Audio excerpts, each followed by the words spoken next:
Hi, today I'm going to talk about how to make EVA foam more sustainable. I'm sorry about the sound, it's my cat. Yeah.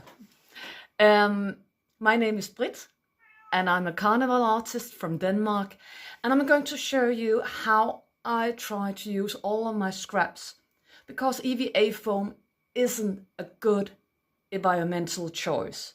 Let's admit, it isn't. But we can try to use all of it so it becomes more sustainable. Let's take a look at how I do it. This is how I organize all my scraps. Each box has its color. So there's brown and black, red, blue, yellow, and white.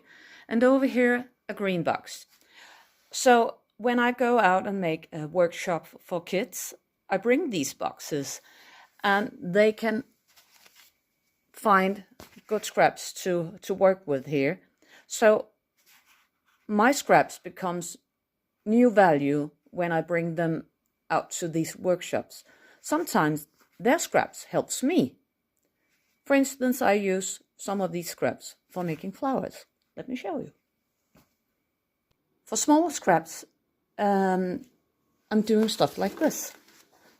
This is some flowers. And I can use really small pieces in here, like this. It's really, really small pieces. It's a good way of getting all the small pieces used. Yeah, here's another one. So you can do something with even small pieces, but still there's scraps left. And one of the things I use them for is when I do workshops, when the kids are doing wands.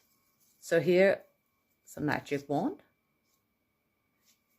And I can use both small pieces of yarn and EVA foam. So it's a good way of getting everything used. Like this, or maybe like this. So it's just trying to be creative. Here I am doing some squirrels, and there's been a lot of scraps from this. You can see a whole bag of small scraps. And it's difficult to use this.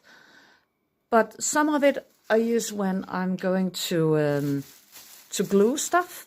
Then I pick up these scraps and then I use that to glue all the edges, then with the contact cement, like that.